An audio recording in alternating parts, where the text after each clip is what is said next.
to Five Out, your favorite four-person podcast. I'm going to be running the point today. My name's Graham Dinas. I'm joined once again by Austin Harrelson. Sukkit Patel is back, and joining us for the very first time, Mr. Zach Reynolds. How are we doing this morning, gentlemen? I'm all right. Zach. Could be doing better as a current Oklahoma State student after last night, but excited to talk ball with you all. We don't need to talk about Oklahoma State if you don't want to. Before we get started, we've got a lot to talk about today, and we've been running long on every episode, so we're gonna get into it quickly. One of these episodes, we're gonna hit that hour and a half mark. Yeah, we may be done at 10:30 today, if our prayers are answered.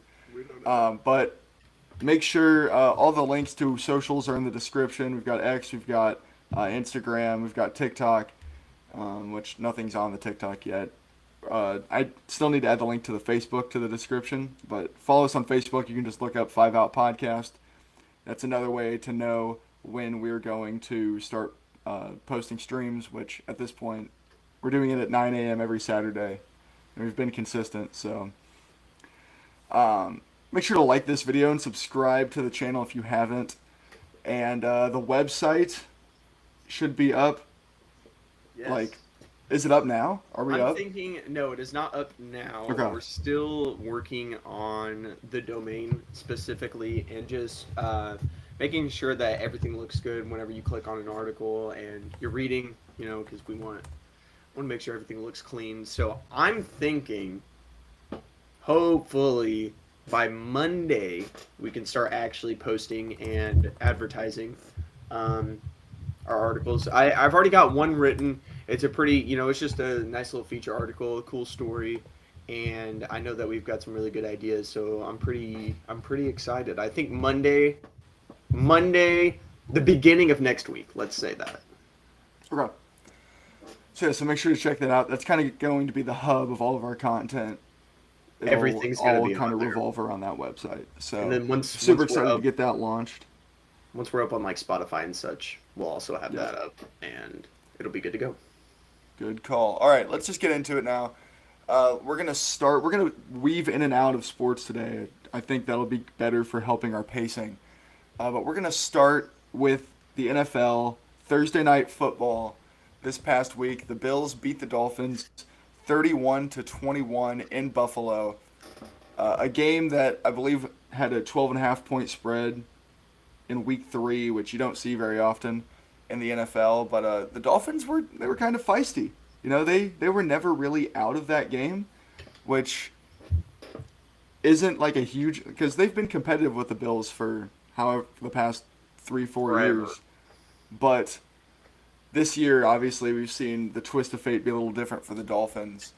But yeah, they were never out of it. But at the same time, if you're watching the game, you never felt like the Bills were going to lose the game, is how I'd put it. I was always confident in their ability to close it out. What are your thoughts on the game? I'll start with you, Austin. Dude, heading into the week, the Dolphins just looked so bad. They looked horrible against Indy, and they played a really weak New England team, and they look better, but at the same time, you're playing against a New England team that's really weak. And so I think a lot of people expected the game to be closer just because it is a divisional game. And the Dolphins have played with the Bills, even when the Bills have, have produced otherworldly teams. And the Dolphins just suck. I'm so out on Tua. I'm out on Mike McDaniels, actually. Yeah. That's who I'm out on. I think that he was cool at first because he's a little nerdy guy that, it constructed this awesome offense. But Tua has lost all confidence. Like, any sort of confidence that he had, it's just gone. Tyreek doesn't want to be there. Jalen Waddle's always hurt. It just doesn't feel... It doesn't feel like anyone wants to be there. And it doesn't feel like they want to, there's a little bit of fire that you have when you're playing for your head coach, like you see in Detroit, for example. And they just do not have that. And there's just nothing there. I mean, the nerdy,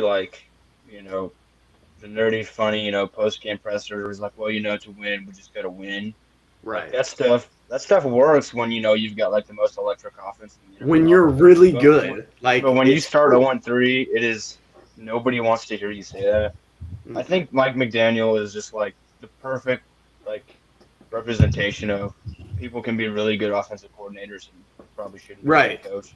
I just don't think I don't know. I just don't know that he has that leading ability, like you were saying, like a guy like Dan Campbell has. Like Tyreek Hill, like literally, like last year after their season was over, as much Yeah. as said, "I'm out," but then they just didn't get it. They just didn't address it, and so he's just They're like, still there. that didn't happen. That actually didn't happen, guys. Let's Like just throw that that out can't there. be good for a ball club. And I mean, players only meetings after one game, not a good sign. No. And another thing is like their off season was so like it was just so weird. You let go of Jalen Ramsey, right? You ship off Jalen Ramsey, and then you're trading for Darren Waller, like, like, And Minka Fitzpatrick. and it's like, they're so goofy. They're I don't know what they're thinking in Miami, but we could see some good Miami talent because they do have good talent. And I think this could be a season where we see okay, they start to rebuild this team, and that sucks because as a Bears fan we've seen it multiple times, but it's like redoing a rebuild that didn't work sucks, dude. Like I mean, come on, we're not here to do this. Well, you said us being Bears fans, and I had to let it be known that Hey, you know what? Majority rules, except the Bears are ass. So They are ass. We can agree on that part. at least Hey, you I didn't have think- high expectations like the Dolphins. hey, let's cut it here. I feel like I've been a Tua believer his whole career up through this year because from what I watched at Alabama, he was just so talented at he was like good at placing balls. He was just hitting receivers in stride. And obviously when you play in an Alabama offense where you've got Jerry Jeudy, Jalen Waddle, Henry Ruggs, and Devontae Smith as your four Yeah. receivers against college DBs, that helps a lot. Oh, But he was so efficient that sophomore year at Alabama, and he was tracking even better his junior year before he gets hurt. And so I was high on Tua. I enjoyed like I've rooted for the Dolphins the past couple of years. They've been like my quote unquote AFC team, because the Bears have been such a struggle. But Tua, he kind of reminds me of like a left-handed Drew Brees. Like he's undersized. The arm Yes. talent isn't going to knock your socks off, but he's very good at reading defenses and throwing in the mid-range and short range. And this year he has just kind of lost all of his skill and obviously he's been dealing with tons of injuries. Like he's had probably the scariest injury history of anyone in the NFL the past he 10 just years. keeps getting his head shattered on the ground. I've never seen any player ever. Him and Chris Olave. All right, I don't know if you've seen Chris Yes. Olave, but like he's getting slung to the ground and his head is the first thing that's hitting every time. I saw a The tweet worst earlier this week that was like, every time the Saints are on red zone, Chris Olave's on the stretcher. That sucks. Like that sucks. The But Saints, I mean, like, because that's just why what's would you happening. want to watch the Saints? But at the same time, like, it's just Chris Olave is so injury prone too. Derek But Carr, yeah, like- hospital balls. I mean, I watched 3 last year, and Chris Olave was the recipient of every single one of those hospital balls. But yeah, I I'm just pretty feel like much a lot of agreement on the Tua thing. Like, I also was like a fan and thought he got too much hate, but that's like you said, though, like his thing was always that okay, like he's not gonna wow you with his arm talent, but he's gonna be accurate and take care of the football. That was his thing. He takes care of the football, and now he just doesn't. that And pick he threw an awful pick last night, and there was a pick against New England that he threw at the end of the game. Both of them kind of sealed the game. Some of the worst reads, I think, like those are the reads that you make when you're playing Madden, and you've like before the play starts, you convince yourself that you're just gonna throw the backside slant no matter what, and the linebacker drops back and you just throw it right to him. Like that's what Tua does once a week, and and it's infuriating to watch as someone who has like pulled for this guy and like had this guy's back in arguments for the past 5 years. But He I went from think it's having an over. accuracy calling card to being called to a turn the ball over. Yeah, That's a nice, and that nickname rolls off the tongue way too well. Like, it just sounds too similar when you have a long last name like that. and he's Um, also, not to mention, he is also getting paid a lot of money by the Miami Dolphins, like a stupid amount of money. That he that wasn't this offseason. That was the last No, offseason. I believe so. Let's flip the conversation to the Bills. Josh Allen, 22 of 28, 213, 3 touchdowns. I want to talk about James Cook because he missed a lot of training camp, but he has been a really good. I guess he's the primary rusher in Buffalo, but he has taken a lot of the load off Josh Allen when it comes to running the ball. He's been excellent, and I own him in 2 fantasy leagues, and I feel very proud about that pick. And James Cook is a dude. He's like arguably a top 10 back in the league right now.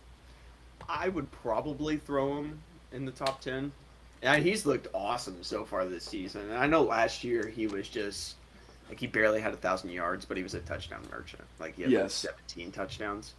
But no, I also think it's a testament to how well run this Bills offense is. Like it feels like, and that's the thing is that I'll go back to being a Bears fan, man.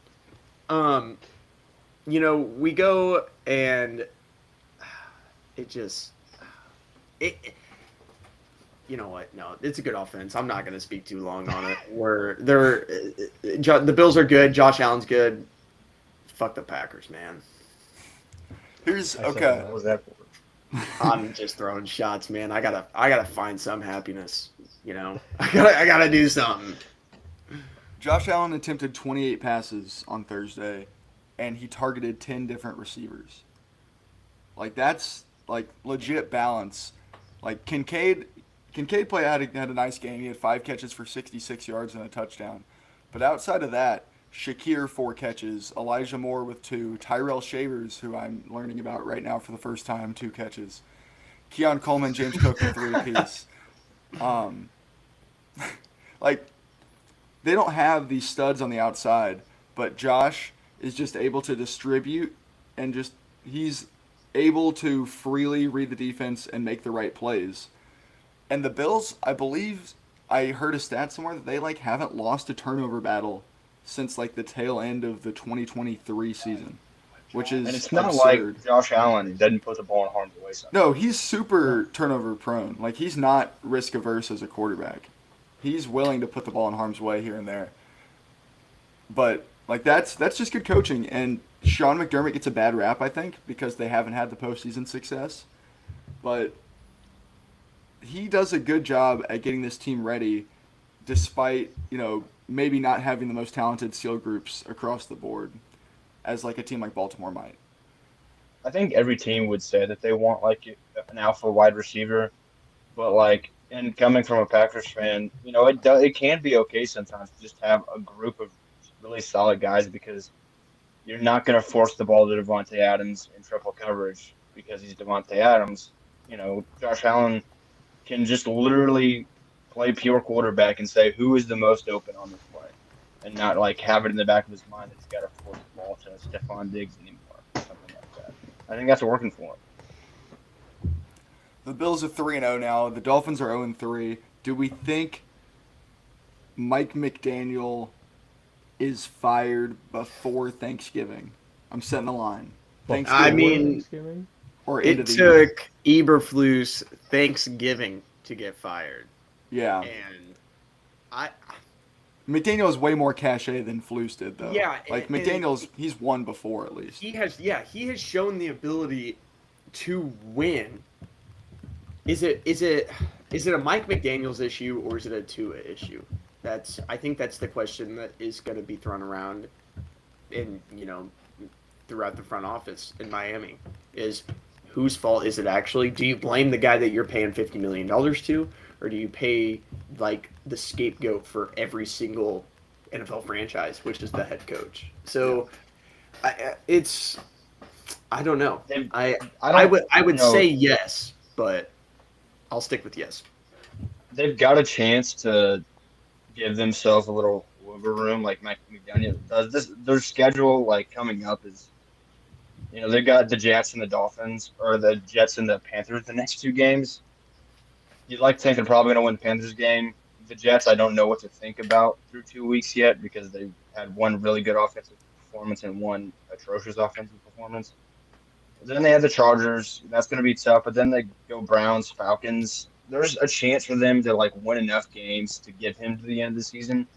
But if they mess around and like lose one of these ones that they're not supposed that they should win, it's probably going to move the end. Yeah, and I feel like being 0-3 looks worse than it actually is. Like there's still a lot of time left, like you said, and they could be 4-4 at this time in a month and a half. So, absolutely. All right, let's pivot now to the college football slate from last Saturday. Some interesting results. Really a pretty perfect small college football slate yesterday, I'm going to say. There was one really good game in each window, and I feel like that's really all you can ask for early in the year. So in the early window, we of course had maybe the death of the Clemson football program. Georgia Tech. Pitiful. Georgia Tech gets a home win, 24-21, against the previously number 12 ranked Clemson Tigers. Georgia Tech moves up, I believe, to number 18 in the AP poll after the win.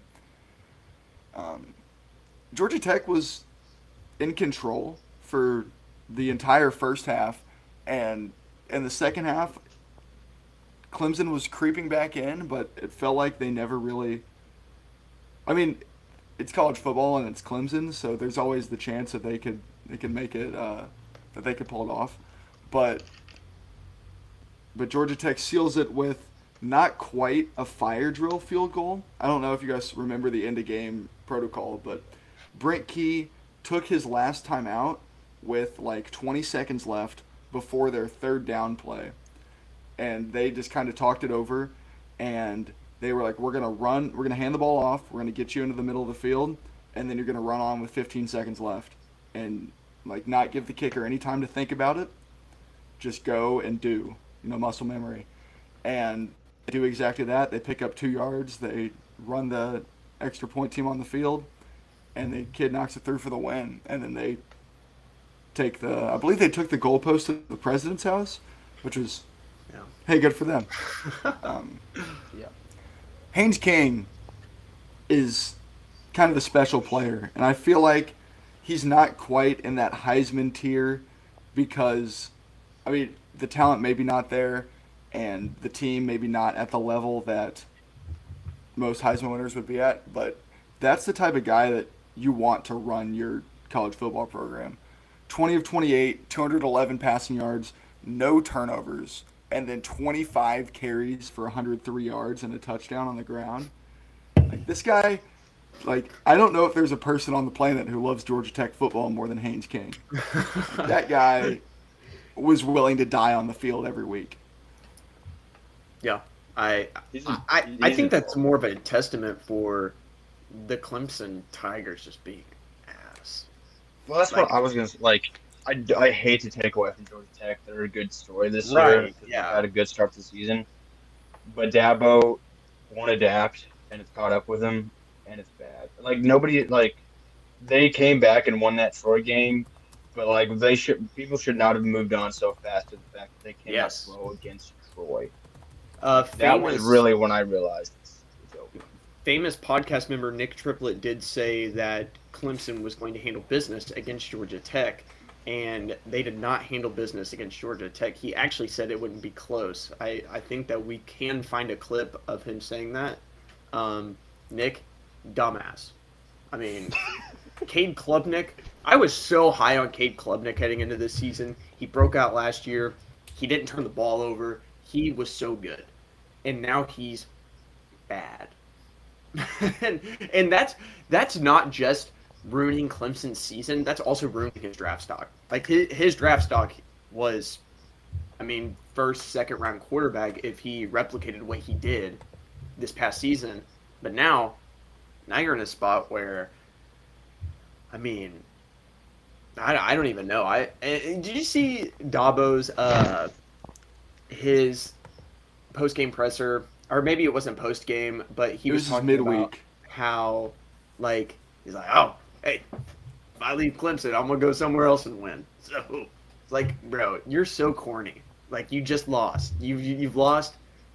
You lost to LSU to start the season. You just lost to Georgia Tech. You almost lost to Troy. Like Troy. Dude, like come on. Chargers are hot. It's no, I wouldn't say that, but I would definitely say that Clemson sucks. I was gonna pull up the interview, but I haven't been able to locate a clip that's shorter than 2.5 minutes. But the quote is, "If Clemson's tired of winning, they can send me on my way, but I'm gonna go somewhere else and coach. I ain't going to the beach. Hell, I'm 55. I got a long way to go." And I mean, I don't like Clemson hasn't been national title competitive for what, 4 years Dude, it's been since Yeah, they lost Trevor Lawrence. since Right. Yeah. That, but before Dabo got there and they started, like before Deshaun Watson, this is what Clemson was. They were a perennial ACC contender, a top 15 team in the country, and that's back to what they are now. And so, do we think it's more of an indictment on the Clemson fan base for being spoiled? Because Clemson is not historically this top 5 college football program. They've just kind of became that the past 10 years. And so, like, in a way, he's right.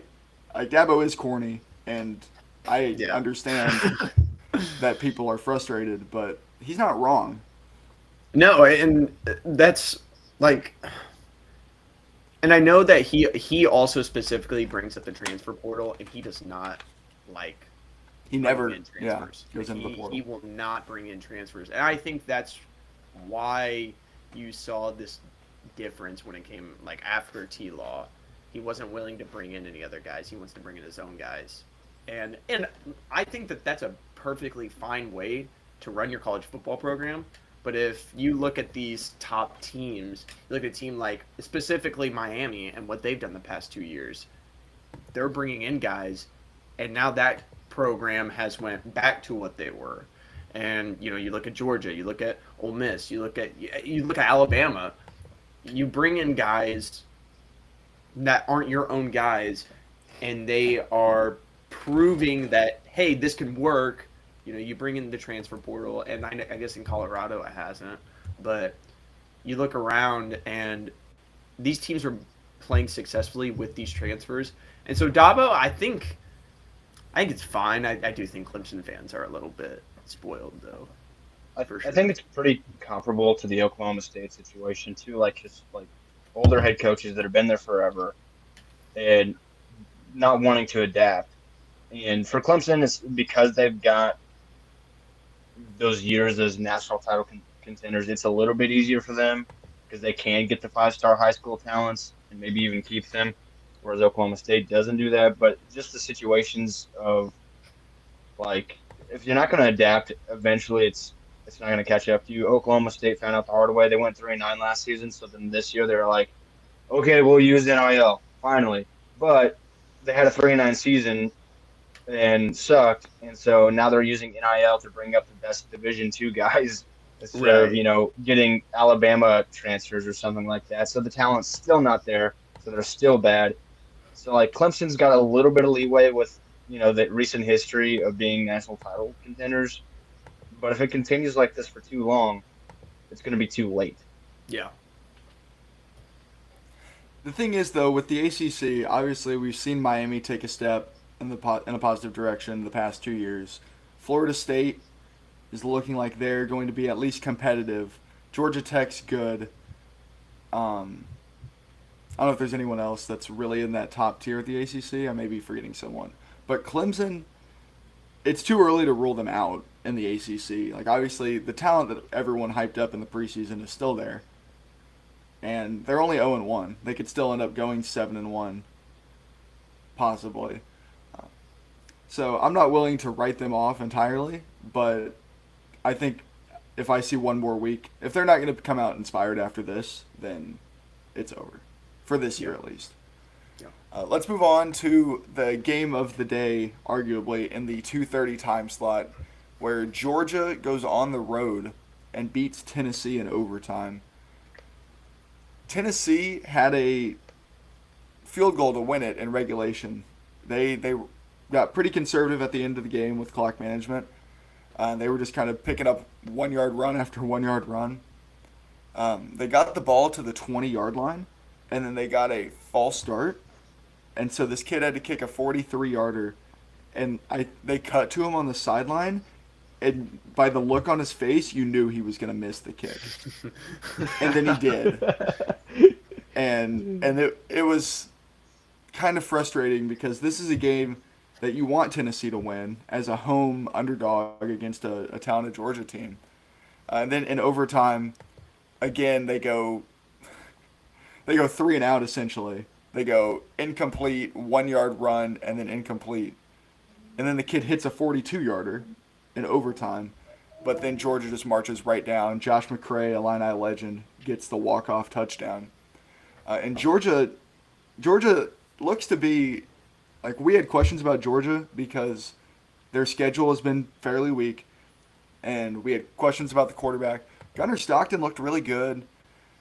That team, like, Georgia looks like they're right up there with your Ohio States, your Miamis in the national title tier, Oregon. I'm not willing to put LSU or Penn State in that group yet. Mm-hmm. But Gunnar Stockton threw for 300 yards. Joey Aguilar threw for 371 and 4 touchdowns, and then they refused to pass the ball down the stretch. Fun game this is what the SEC is now. Yeah. I mean, that was just a good old-fashioned college football game, like a throwback. Like, there's no defense. Got kickers missing, relatively short field goals, goes to overtime. Like, that's the college football I grew up on. Yeah. And I think that, once again, I'll play devil's advocate again. I think that Georgia is the SEC favorite only because I haven't seen really Alabama's weird.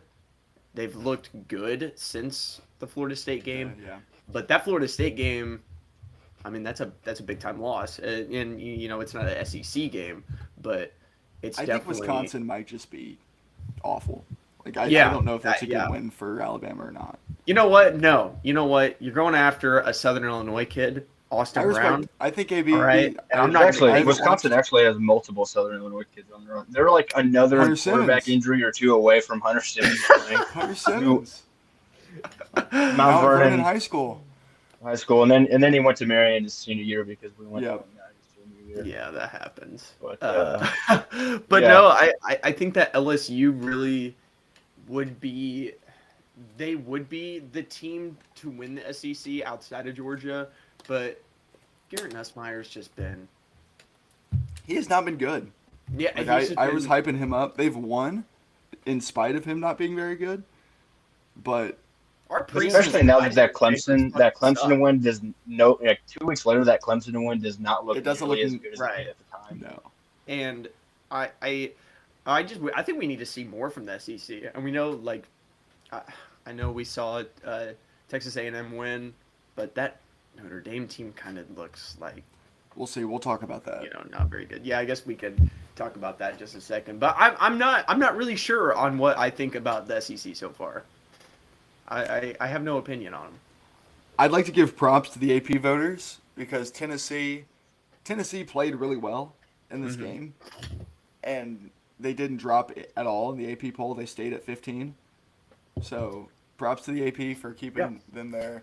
Georgia jumped up. I don't know if they jumped up to 4 or 5 this week, but they earned that as well. So it's a good game.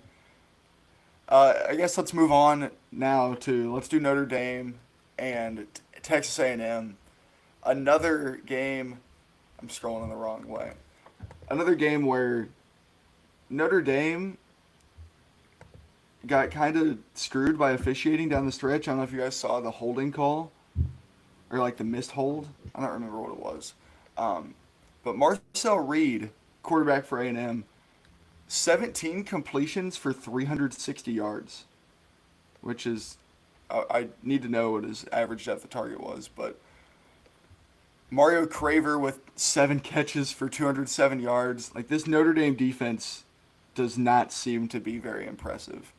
Although CJ Carr looked all right, and then Jeremiah Love looks like he might be maybe not back to Heisman form, but No, he's that not was my bad. But takeaway. they're 0-2, and their schedule from this point on, there's not a lot of quality wins left on the schedule. There is a lot of opportunity for a third loss, and like that, I feel like should eliminate them, because You would if I think. can pull up the schedule, but they've got like I believe they're at Arkansas.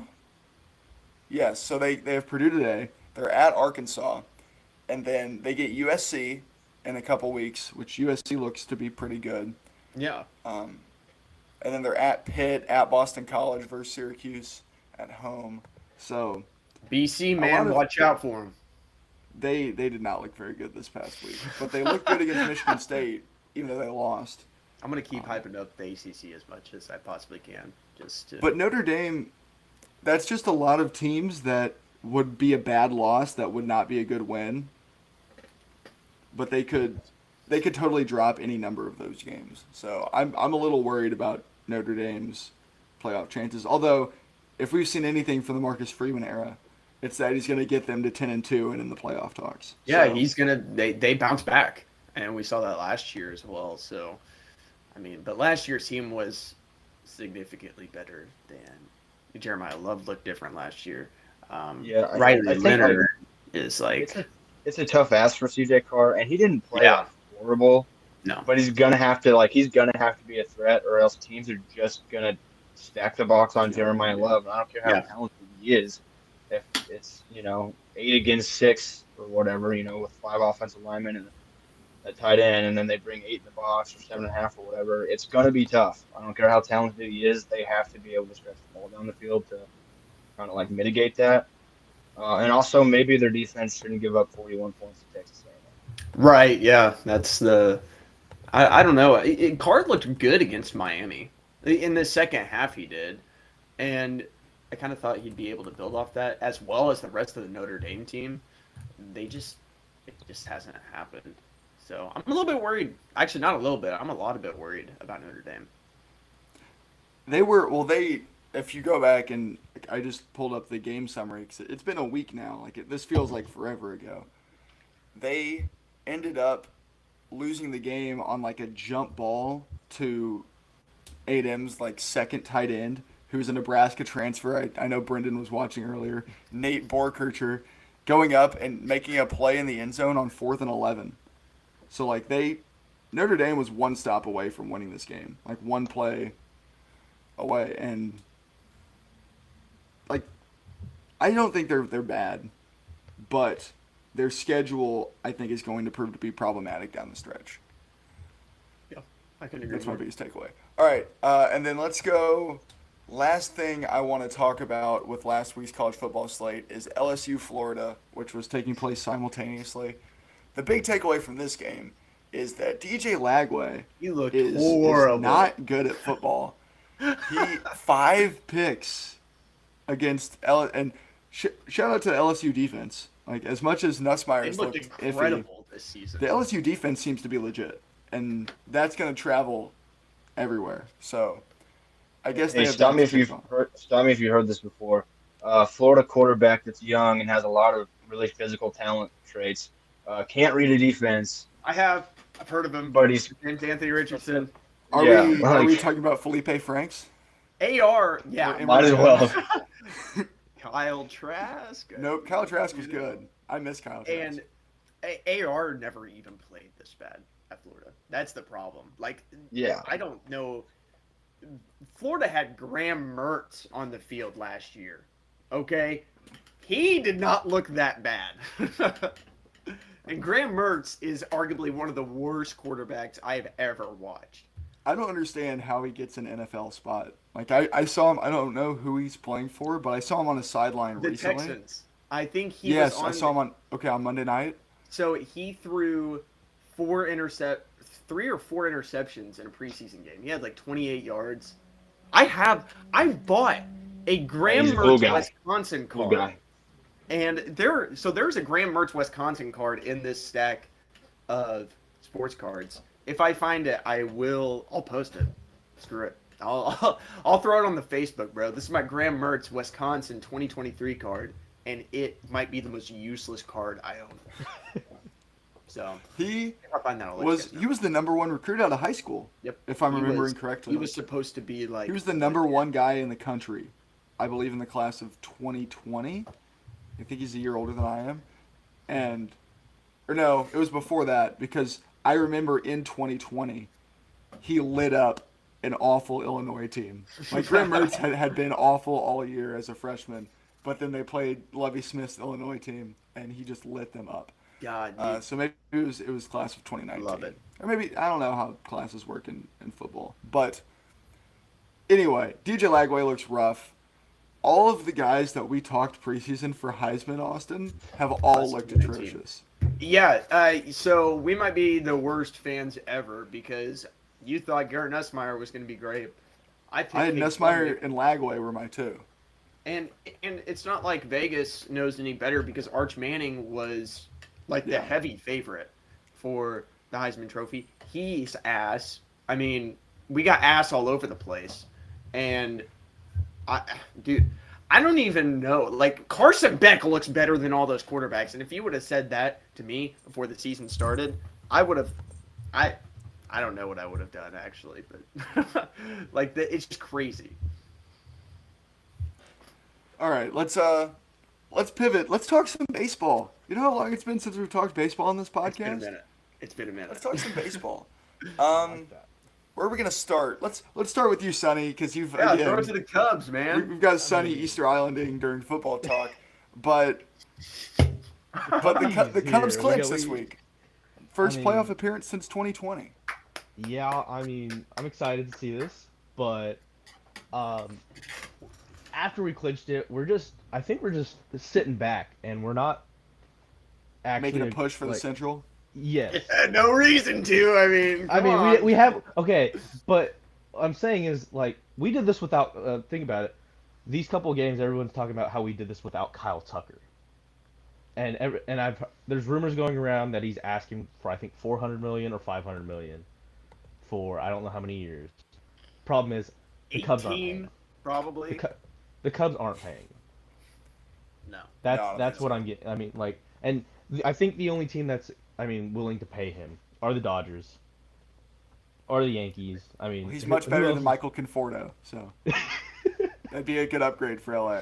He's so much better. Like, dude, I'm starting to think that you throw Graham Dinas out there in left field. Michael Yeah. Conforto is actually so bad, and he just wasn't bad. I don't know where this came from. He never was this bad, and he's actually just horrible. So, There's a Well, he non-zero was chance. one of the- he that was I'm like better one of the against late- lefties.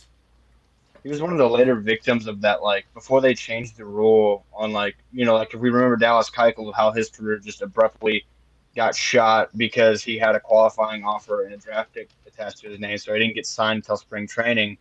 The same thing happened to Michael Conforto, so then he almost just didn't play for an entire year. Yeah. And he's been lost ever since.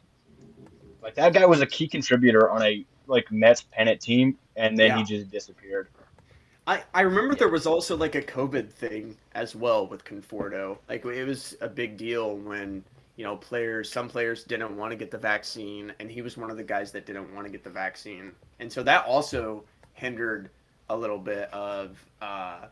And he was on the Giants last year, right? So and he wasn't bad, like he was solid, and I don't know the Dodgers. I thought he was going to bat 300.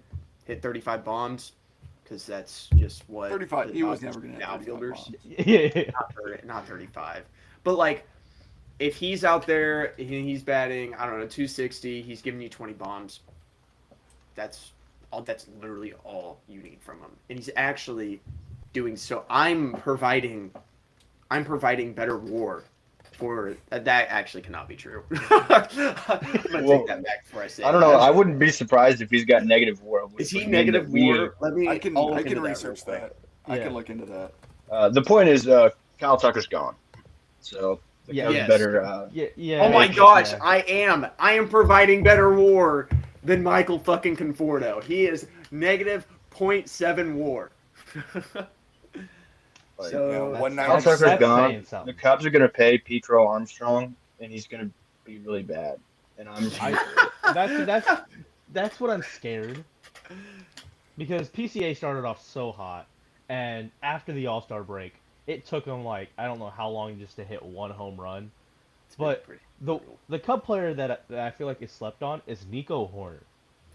Nico's been hot, dude. I've been Nico looking at. I is saw stats hot. online. Nico's he's really good. He's just a hot. boring player, so he's not flashy, and that's Like, why people don't talk about him. But exactly. every team needs first him. and second baseman in the Nico is Central, getting though. slept on. Yeah, Nico you is know. 100% getting slept on. And I just wanted to say, like, I saw the stat today. I mean, I think he only has 6 home runs, and he has an OPS of 746 right now. Yeah. Like, Yeah, I that like, is crazy. yeah, like he is the most clutch player that you want out there right now. And And strike another- out. I'll give him that. I bet on him to strike out one time. Yeah, don't do that. you know, 44 I Ks think- this year Yeah, and I think and I think it was- 613 plate appearances. Yeah, and I was something like that. Oh I think he's my only gosh. swung at like under 50 strikes or something. It's like ridiculous that he's like when he's swinging to missing at strikes. It is a ridiculous stat that he has had, and he's stealing bases. Yeah. He's just. I mean, easy He's done- guy. He's done a good job of kind of filling in for Ian Happ in the second Yes. half, where Happ was struggling after the All-Star break, and Nico kind of steps into this like contact role, get on base type of guy. But Ian Happ's picked it back up recently too. No, Oh, 100. like his numbers look a lot better than I thought they would. Yeah, Ian Happ was back in the lineup, starting. I mean, we're calling up, you know, because Tucker's been out. We're flip flopping. We got a I forgot. No, Yeah, I it's saw. not a I con- saw Casey was called back up. Casey was getting called up. I mean, we're flipping over here. Cade Horton's been looking, I mean, amazing. Incredible. I mean, he's like, I saw a TikTok. He's reminding us Cubs fans of Jake Arrieta, the 2015 Jake Arrieta. And he's still plus money to win Rookie of the Year, by the way. I'm just letting that be known. He is still plus money, which blows my mind. Like, it's Doug Baldwin is like Doug Baldwin. Doug Baldwin. Yeah. Yeah, I'll just keep my opinion to myself, bro. That's what I Dude, mean. Doug Baldwin on that 10-yard dig route. Let me tell you something. Undefeated. Catches it every time. Makes a man Undrafted miss too. legend, Doug Baldwin. We love Doug. Maybe the greatest undrafted wide receiver of all time. Is that true? Is that true? There's no way that's true, but I said maybe. Doug Baldwin, What? super All right. underappreciated guy. Also, let's talk about the Brewers because they clinched as well. Yes. They clinched a week ago today. Fuck the Brewers. Against the Hey, Cardinals. whoa. The still the Guys. Cardinals devil magic, and I'm upset about it. They did. Wes That's- Welker. Wes Welker was an undrafted receiver, and I would say he's probably better than Yeah. Doug Baldwin. Yeah, anyways, okay. Well, anyways. I'm really gonna trust a Bears fan on football though. Hey. You're throwing around essentially a slur at that point. I mean, like, I'm not here for this. Anyways, we'll go to the good team. All right, Oh, Brewers. All right, they've been playing in 500 baseball since their big, 14-game win streak. They're coming off a series sweep against the Angels. They're bad, and Yeah. I mean, it's relatively for the rest of the season. I definitely could see the team winning 100 games. I could also see them not winning 100 games as well. They play the Padres and I think the Reds again. Though I mean, they might lose out on the 1 seed though, and that is the only worry. But I don't think I'm not really too worried about it, just because you're still getting a first round bye, and Yeah. I've been trying to pull up a playoff bracket to see what that would look like right now. So but okay, I can give it to you off the top. you have so it. Okay. you've got if the Brewers are the 1, their wild card series as of now would be Cubs and Padres, and then See, and that sucks. That sucks. That sucks so bad. I hate But on the other side, if the 2 seed right now is Philly, their wild card series is going to be Dodgers Mets. So it's just going to be the Dodgers. So would you rather Dude, see the and- Dodgers or Cubs or Padres? The NL is so much better than the American League. Like, there's a significant gap. Yeah, the Blue Jays are walking away with the 1 seed in the NL. right. And is that Blue Jays team? Is anybody worried about that Blue Jays team? I'm not. No. I'm not. I wouldn't. I've been be. waiting. We've been waiting on the Blue Jays to like fall off all season. They They're just just didn't not. for some reason. It, like, it reminds me- Anthony Santander is taking 41-second home run shots in AAA right now, and they're still good. Like they messed up that signing. Yeah, They're it's an still going to awful be the play. ones. George Springer's turned back the clock 8 years. He looks Like, incredible. we've got 2017 George He Springer did some- back playing right He field. said he had to have done some devil worshipping shit for that. Like that's actually insane. He could be. What is the Like, record? actually.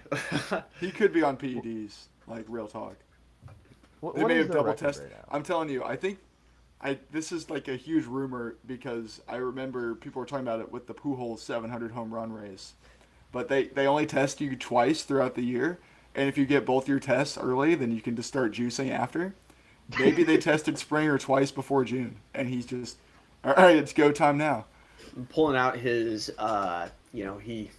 former Astro. They know all about it. That's So- entirely speculation. I'm not trying to imply anything. No, I think you did just imply, and I'm I'm here almost- for it. I'm here almost for it. 100% joking. Give me. I actually heard it's fact. I think we should put that out there. 100% true. Ken Rosenthal George might Springer actually should. write an article about it. at some Well, point. speak of the devil, I've Yeah. been waiting to pull this video up for about an hour. now. Perfect. This Perfect is timing. really all I wanted to talk about on the podcast today. Is this Ken Rosenthal clip? I'll Andrew sit back and Monsterio, watch let's go.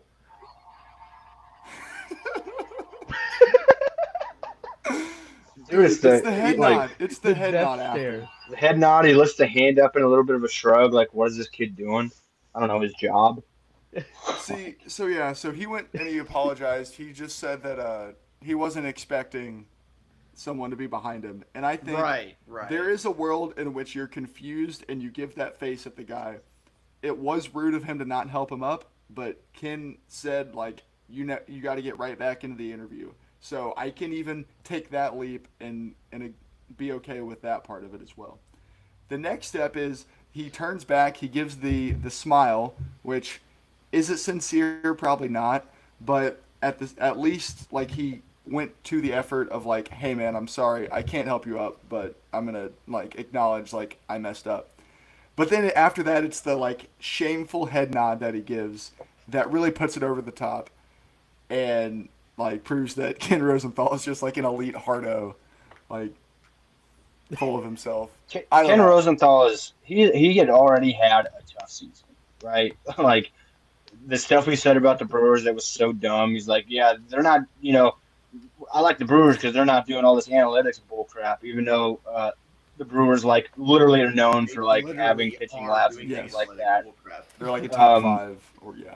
He's just like he's said a lot of old head stuff this year that has come back. Like he's already had a tough year in the public's eye, and then to just conclude it with this at the end of the year. I want to bring up an article. I remember. So I've never liked Ken Rosenthal, as a lot of people don't. I don't like. Dude. Oh my gosh. We could go on a rampage about ESPN. We could talk about sports journalism. Like we could go on a deep dive. Maybe we'll write an article about it on the 5 Out Podcast website. But Ken Rosenthal wrote an article whenever the Wander Franco situation went down. Wrote the dumbest article I've ever read in my life. Like literally, I've never read an article and sat there and thought, I hate the man that wrote this. And the title of this is Wander Franco's situation shows risk in investing in long-term players in their early 20s. Worst read, don't read it, okay? Because essentially he says, well, you know, investing in these young guys, they could be pedophiles. Are we serious? Are we serious right now? Like, first off, dude, there's so many things that we could talk about with this article. I've been wanting to talk about this. This came out in January of 24, and it's been almost 2 years. This is the worst article ever. It just so happens Ken Rosenthal wrote it. Piece of shit, weirdo. I'm not a fan. Not a fan of the guy. That's it. Burrs I clinched. don't think anybody is. I've liked him. Can we talk about this? the This AL was funny to wildcard, by me the way? more than anything. Whatever, Graham. Dodgers and Phillies have also clinched in the NL, so there's only 2 spots up for grabs. Let's talk about the wild card race briefly, I guess, because the Mets are just refusing to shut the door on the rest of the NL. And I don't they know only- that any of those teams want it. Like it's No. No. none of these teams are fighting very hard for it. I think Cincinnati probably does, but I don't know if they're like good enough to warrant it. I They're think the so Diamondbacks inconsistent. have come on pretty strong recently, but they're I just not making a strong push at it. Like, I'm not scared at any team that makes it though. Like any of those teams. you'd just be don't scared of the think- Birds. I let the Birds get on I promise I Birds will are- not be scared of the Birds. If the Birds- I If the Birds There's win these no last 8 games, tell me you're not scared of the Birds going in. am nowhere near terrified of the Birds. Vaughn They're hung- Herrera will be in your nightmares. They're young and they're hungry. Okay, I wouldn't say that they're hungry. I would hardly They're say they're hungry young birds, man. either. the young Birds. Again, they've definitely got some. I think the Cardinals do get a lot of hate, but I think it's just like the development of the St. Louis Cardinals over the past 3 seasons has just been. It's gonna get worse, by the way. It's like Mason Wynn is awesome. Love Mason Wynn. Oh yeah. Right? Avon Herrera, awesome. Okay. The development of Jordan Walker has been, especially like the last 2 seasons this year, he's stayed up in the majors. You can but, pretty like, much sum up Jordan Walker's career in what he did last night. He hit a ball 117 miles an hour, but it was only a single because he still only hits the ball on the ground. And that was the issue. That has been his issue since he was called up.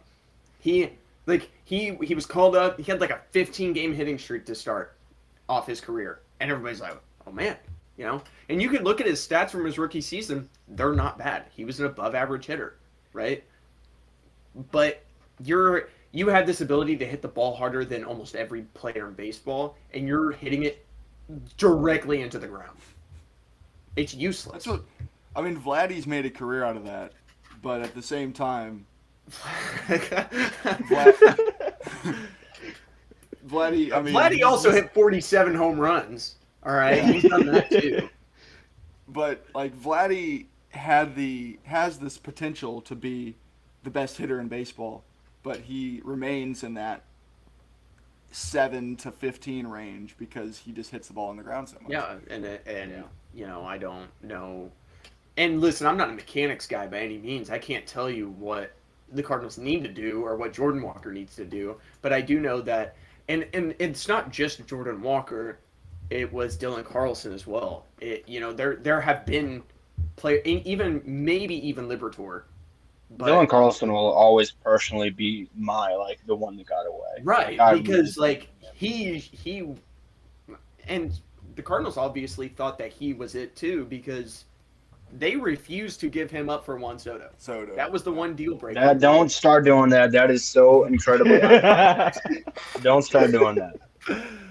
I think Cardinals could have had Juan Soto. The Cardinals have Not how it went enough- down. The Cardinals have enough like quality bats, like pieces. I just think if they want to legitimately contend, there needs to be dudes.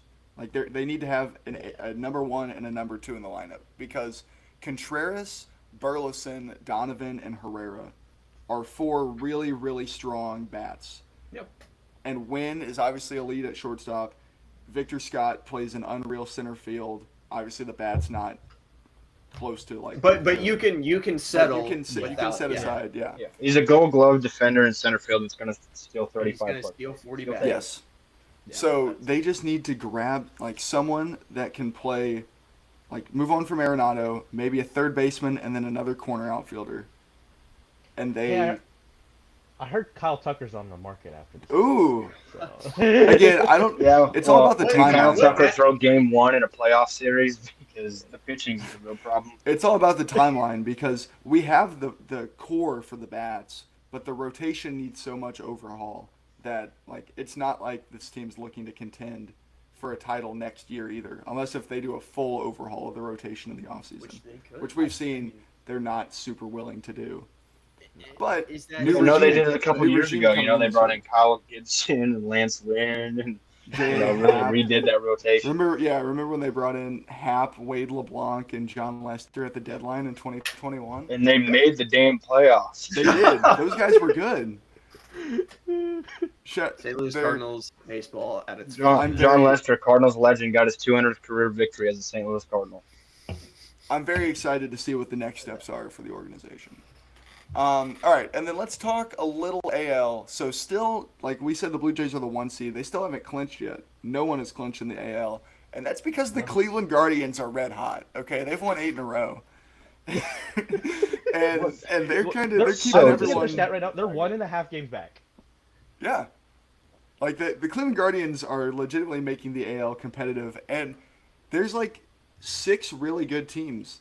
Like none of them are great in the AL, but like the Astros would be the team that's out right now. Like it's the AL West is flipping back and forth between Seattle and Houston, but Cleveland is keeping it a race. I watched them play Detroit. Detroit's kind of falling right now as well. Yeah.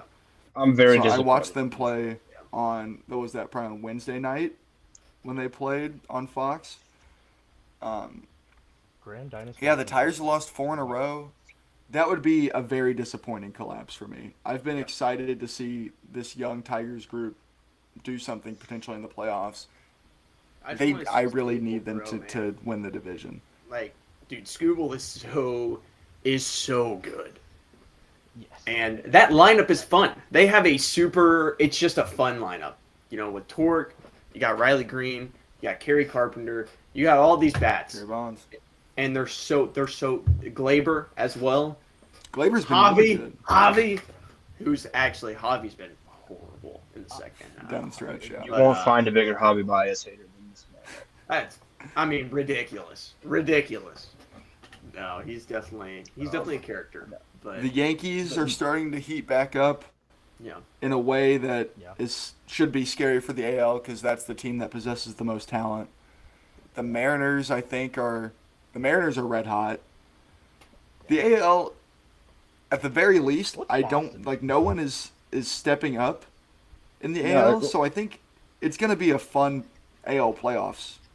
Yeah, Regardless. it's kind of like, well, you know, we just mentioned like those last NL wildcard spots. It doesn't feel like anybody's really fighting for it. It doesn't feel like anybody's really fighting to just take the AL, Yes, which is weird. I mean, there's obviously a lot of talent, you know. No free shout outs, right? But, you know, I have a baseball podcast on my own, the Club 303 podcast. And one of the guys on there is a Mariners fan. And he just went on an unreal rant in the group chat the other day because he's so scared that the Mariners are going to miss the playoffs because the AL Central is so bad and Cleveland's just going to get to beat up on these bad AL teams to keep themselves in the hunt. Now they're hot. And he's just like so worried that the Mariners are going to miss the playoffs because Cleveland is hot. And like nobody's not even like they just played Detroit and Detroit couldn't even give them away because Detroit's starting to cool down. Like the AL is going to be interesting right up to the end. I Going would back probably be to- most go ahead. scared about the Mariners just because of their rotation. I think that they would easily have the best rotation in the playoffs, at least in the American League. and that's a deep lineup too. Like Yeah, Raleigh, I mean, Arozarena, Naylor J-Rod. and Naylor Jorge has made Polanco. it. Suarez remembers Naylor. how to hit the baseball. It'd Ex- be pretty dangerous. Yeah. Yes. He has actually forgotten how to hit the baseball. Funny. Yeah. Jorge Polanco has been really good. Awesome. Shout out to Jorge. J-Rod has been really good in the second half. Jorge Polanco 2019 All-Star? Ooh, that is correct. Ooh. Yes, that is when Okay. they broke that That's Twins when- yeah. team broke the. That's The home run insane record? that I have to say that out loud, but they did break the all-time home run record. Also, has anybody paid attention to what Aroldis Chapman has been doing? That old guy. Yeah, I try not When's the to. last time? Like, It just upsets me. When's the last time he let up a run? insane. I think I don't He know let the one up last time he recently? let up a. No, he let up a hit. I knew that. Yeah. he did He blow stinks, a dude. He's letting up save. hits. That did happen. Like last week, he blew a Okay, so save. then yeah. He's Yeah, he had so- given up a run. He was on my fantasy baseball team. We just had our championship last week, rolled out with the dub. But I mean, I don't know he what was he's just a talking filler, about. bro. He was just a filler back end guy. Like, you know what? He might be the closer, and he's just been awesome. I think the AL is more exciting just because everybody feels like the same exact team. Like, I don't put the Blue Jays over the Tigers that much, even though the record indicates differently. And I think that that's different in the National League because there are, like, I mean, Wow. I would still consider the Dodgers the best team in the National League, right behind my Milwaukee Brewers. Brew Crew, let's go. Fuck No, I seriously would say there's not the talent gap is different. It's very top heavy because like after the what you have the Brewers, the Dodgers, the Phillies. I would put those three teams in the same tier, and then below them go Chicago and San Diego. Whoever San else. Diego. San yeah. Diego, yeah. And then below them goes the Mets and like the Reds, the Diamondbacks, and then it like I think that the top level talent in the National League is just so much better. But I think that will make for a more fun American League into the season. I think it will be No, super. 100%. Going back 100%. to the point of like no one is stepping up in the NL wildcard race or at the top of the AL. This I think all harkens back to playoff expansion. Expanding the playoffs to 12 teams. You don't Yes. have the incentive to try and be as good anymore. And it also, like we said, it keeps a lot of teams involved down the stretch. But like we said, like the Giants right now they're falling. Like they could fall into a playoff spot potentially. Yep.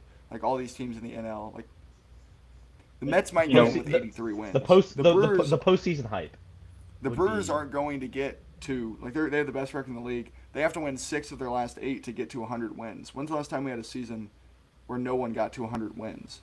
I But think I saw this. it's not nearly as important anymore. Like used to, you'd No. have to win 95 games to guarantee yourself a playoff spot. Now we're gonna have 2 teams in the entire league get to 95 wins. It's It's gonna get worse too because within the next 5 to 10 years when we get those expansion teams, I think we're heading towards an NBA style playoff in baseball because they want the revenue from playoff games, and now we're looking at like 83 win teams or worse even. And that's the thing making is the we playoffs. are already seeing 83 win teams. Like the Diamondbacks went to the World Series with 84 wins. yeah. So we're going to see teams with 80 wins, with 78 wins. And that's an issue. Like that's an issue. And I think that also, dude, you're playing 162 games. That's exactly the point I was gonna make. like if you 2014. like how are you going to make like it just like that makes, even though like right now it feels like yeah you can make the playoffs with 84 wins, that makes those 162 games so much less valuable because it's like, oh, we can just cakewalk. Look at the Dodgers have cakewalked this entire season, but like it just doesn't make sense. Rob Manfred is wow, and we want to talk about morons. I mean, Well, okay. Also, we could do it. the Dodgers cakewalking it with no pitching too, by the way, mind you. Yeah, I mean they are just perfectly okay with throwing all their guys on the IL for most of the season, and then Yeah. the last month they're gonna bring up Blake Snell, Roki Sasaki's throwing in AAA. All these guys are prepping for the playoffs, and they're 15 games above 500 because they know that they can make it. Yeah. While winning 87 games. Yeah.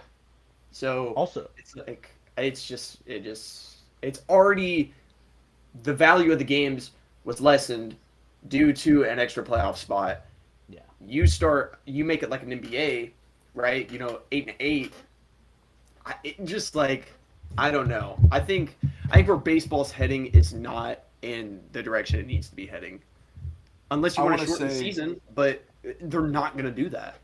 The expansion point that you just brought up, that it desensitizes the importance of the regular season, that's true for the expanded college football playoff. That's true for if they want to expand March Madness, it's the same. If the Super Wild Card Weekend and the NBA play-in tournament, like this is across all leagues. Yeah. Expansion is ruining the regular season. Yeah, In It favor absolutely. of- sucks. That's what they want. They want to be able to brand things as playoff games because they'll just get more money from it. And the NBA, their entire league is being ruined right now because of all of this. They're playing, they still have what 80? It's 82 games still, correct? Yeah. So they still have 82 games. You have 82 games, but you have potentially like there are 12 teams that are given an opportunity to make the playoffs, which there's like 6 guaranteed, and then you just have the play-in or whatever. Or yeah, 6 guaranteed, and you have the play-in. So, or I guess it's 10 teams that have a chance. Yeah. 10 teams. But still, 20 out there's of 30. 30 teams in the NBA. 20 out of 30. It's Like- it's a problem. And so, like, the only like realistic option is shortening the season at that point. You shorten the season, especially in the NBA. Yeah, especially if you've got Like, your commissioner they're going not out there gonna saying, do "Oh, it's just a highlight league." Right. And Adam Silver is like, dude. Adam He's trying to give Silver, Rob a run for his Roger money. That's what. Goodell, Yes. Rob Manfred. How do we have the worst human beings ever running these, like, the most beneficial organizations in the world? Like, these Roger are... Goodell has moved up the commissioner list without doing anything. How? He Everybody else hasn't, is he so hasn't done bad. anything good. Yep. Like, that's the problem. Adam Silver had he's I believe he took over during the 2014, like after the 2014 season. So this will be year 12. His first 5 years, I think, were some of the best commissioning that we've Yes. seen. And then as soon as the bubble happened, from that point on, he's just been on a steep decline as far as like ruining the sport. And I don't know if it's entirely his fault. I think a lot of like the load management stuff is true, but That's He's not teams helping. Taking advantage though as well. Yeah. I guess it's 84 games. My mistake. But I think it's also teams just taking advantage of the rules and such, which they're so. Dude, the Clippers are like the funniest team ever right now. So like they're doing it, but it just where baseball specifically is heading. And I love the new rules. I think that the pitch clock is a good implementation of a rule. You know, you're making the game faster paced. You're giving the offense more of a chance compared to the pitchers because they're able to. Pitchers were essentially manipulating the game, and now, okay, you even out the playing field, and it's just like where it's going to go is just not in a spot where you, as a baseball fan, are wanting it to Yeah, go. we got a lockout coming Yeah. up, by the way. Yeah. It's and I'm all for expansion of the leagues. Like we're gonna get a team in Nashville. I'm so stoked for a team in Nashville. Basketball, you're gonna get the Seattle Supersonics back. You're gonna get a team in Las Vegas. Like expansion is a good thing until it starts. It just will become a problem with Yes. how the playoffs work, how the structure works, and it's just not. I'm so out NBA on every commissioner. the NBA really needs expansion. Like Yes. there's too much Yeah. talent in the NBA right now. The MLB I think's fine at I Yeah. think it's fine at 30, but they're looking like they're more willing to expand. So which is like Whatever. I think, you know, and especially it's a lot like baseball is really tough because you have this obstacle of when you get drafted, you're going from rookie ball to high A to low A to single A to double A. You know, you have all of these trips that you have to make, and it's super, super tough to become a professional baseball player, like in the majors. Yeah. So if you add more teams, you just have more opportunity to, which draws more people into the sport and thus continuing, you know, the growing of the sport. And basketball, there's just a lot of talent, dude. And in football, I mean, Roger Goodell's just Football's a money. great at 32.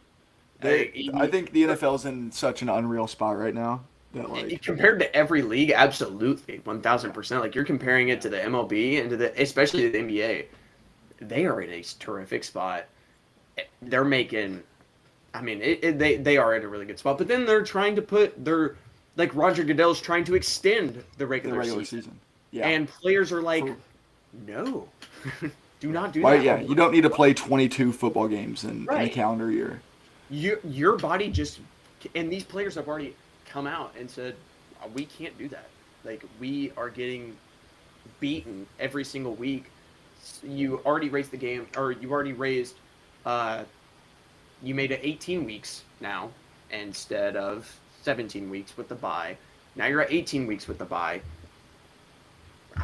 I just don't. I think that these money fiends are the commissioners of these leagues, and it's going to collapse.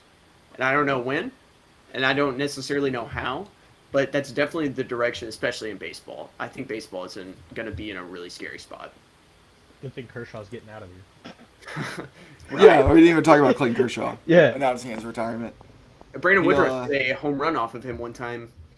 I remember. You know, fun fact: Clayton Kershaw announced his plan to retire on the 1-year anniversary of Matt Adams retiring, and I thought that was a really nice gesture. Of his father. You know, he's honor just trying him. to shine some light. Shout out Big City, man. We had two Okay. retirements this week, right? Who else we got? We got Anthony Rizzo retiring too with the Oh, Cubs. yeah. Yeah. Rizzo. Rizzo. Well, he was- Rizzo's been out of the game for a year though. Yeah. Oh yeah, Rizzo yeah. sitting on his couch. He didn't make it. It was And all just. then he didn't catch the home run ball. Mohamed that's why he's Sanu. retired. Got to him. Mohamed Sanu officially retired this week. Okay. You can tell me he's not played for 5 years, and I'd believe. And you I would don't be think right. he has. You would be Yeah. right. You would be 1,000% correct. He has not been on a team since 2021. Let's do a little NFL preview. Speaking of Mohamed Sanu. Love Mohamed Sanu, man. The greatest passer we've ever seen. I want to start with a game in the 12 p.m. slate that is not exciting but needs to be talked about, and that is the Jake Browning-led Cincinnati Bengals facing the Carson Wentz-led Minnesota The Vikings. shit off, I don't man. know about you. I'm pretty excited about that one. That's gonna be some elite watching for all the So wrong reasons. Burrow's out at least until He's out for what? 3 We months. think like week 16. Yeah. Like, He's out going to for be, months.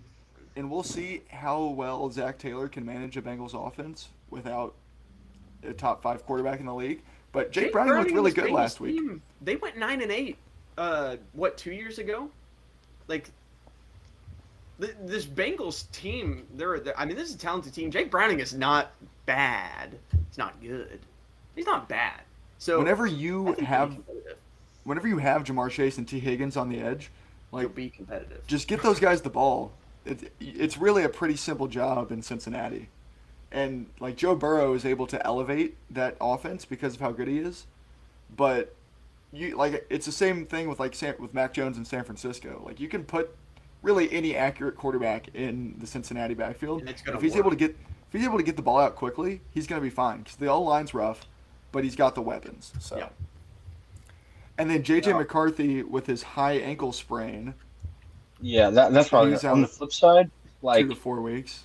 if Carson Wentz plays remotely well, I mean, and when I say remote, if he throws for like 175 yards and doesn't turn the ball over 3 times, like this ankle sprain is going to turn into an Achilles tear, and next thing we know, like it's just Carson Wentz the rest of the way. That is Carson so Wentz, horrible. I think, is far more Fine. talented than Sam Darnold is. Like, I think there's a lot more talent there. And we know that Kevin O'Connell is like the QB whisperer in the NFL. So And even he can't make JJ work. Yeah, right. No, I like, and we're not going to shit on JJ on this episode just because he is hurt. All right, but We just think he's just hurt. know He might be hurt. whenever he's healthy, we're back. All right, we're gonna circle back to this episode, and we're gonna see Carson Wentz go out there, have Sam Darnold resurgent. Sam Darnold was never good before he went to Minnesota. Carson Wentz should have won an MVP before he was in Minnesota. Let's bring back MVP Wentz. Let's have the Minnesota Vikings do their thing where they go 12-5 and they're going to get pounced by probably the freaking Dallas Cowboys for all I know in the first round of the playoffs, and just send them on home packing. You know, The Bengals I saw were in talks to potentially trade for Jameis, which I love. That's a guy right we there. need to see Jameis on a field, dude. He's so funny.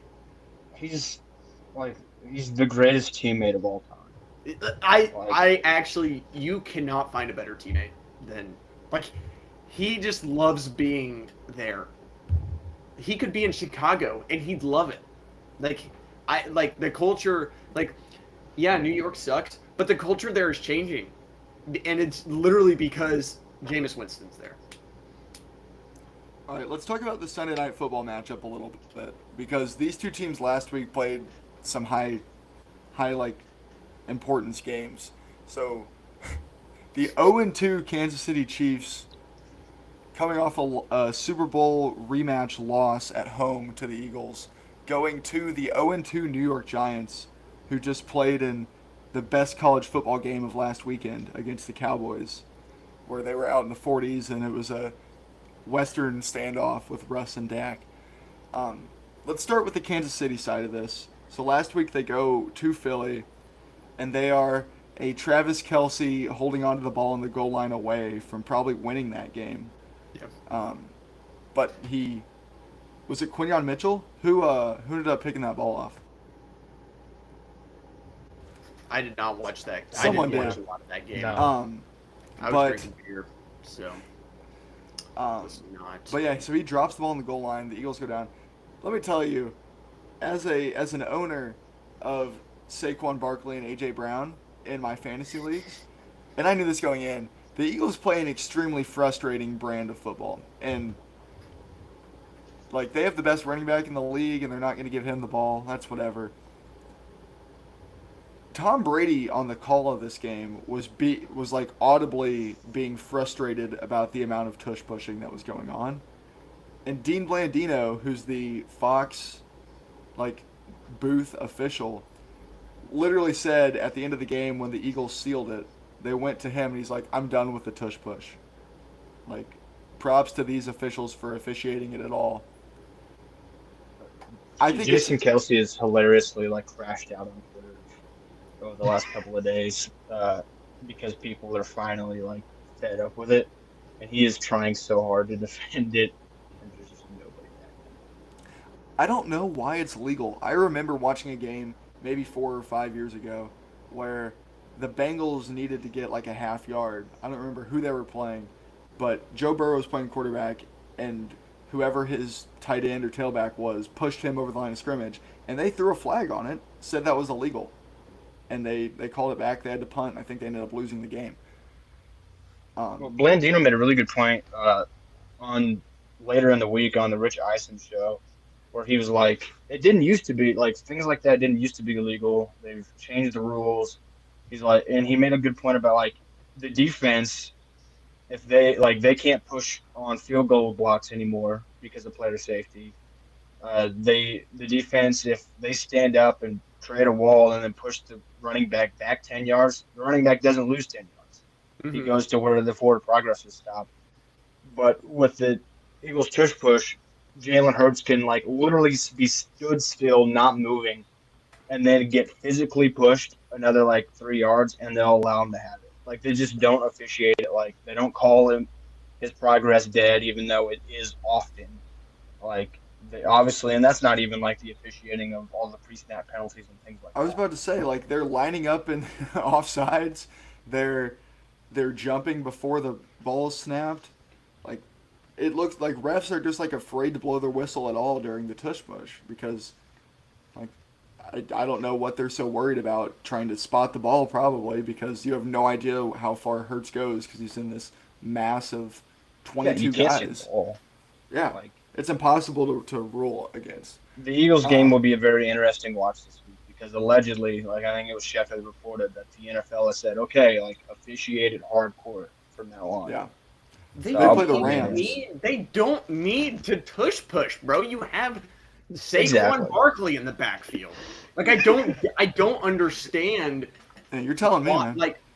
like I don't understand the Eagles' obsession with this play. Like they Well, are and, like- so driven to never have it, like to make it legal, to keep it legal.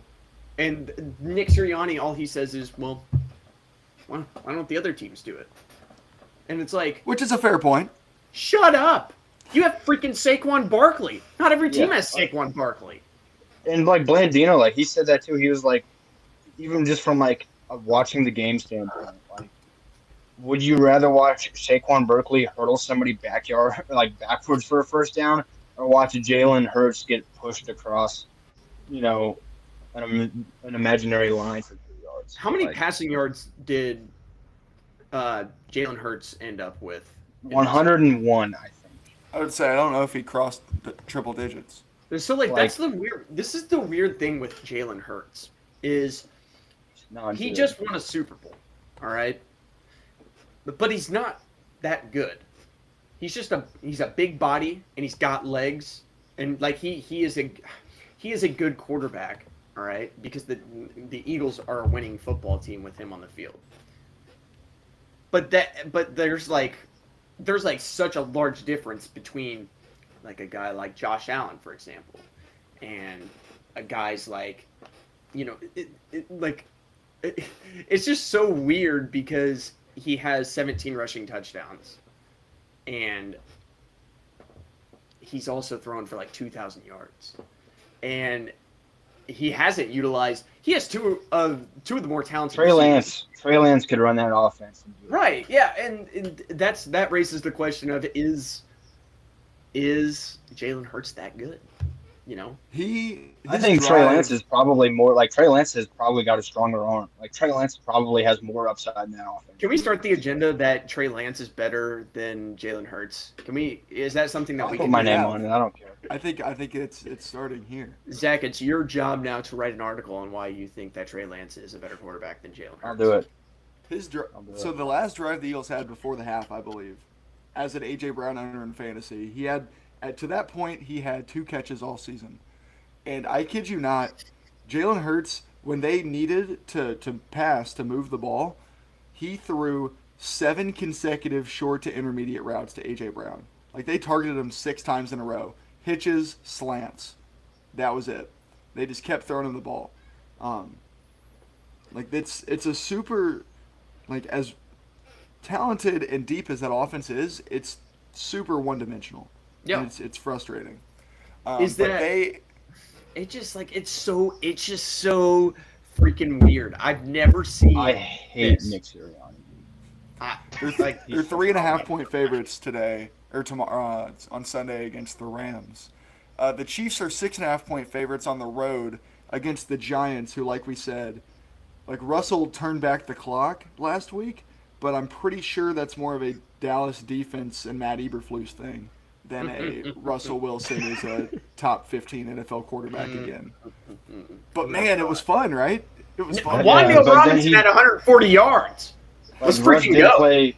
Russ did throw for a bazillion yards, but at the end, he did throw a ball The just worst pick. directly into the middle. Go get it! Like that ball just had to go out of bounds, and He looked like, I don't know who the DB was back there that picked it off, but he looked like Victor Scott catching a can of corn.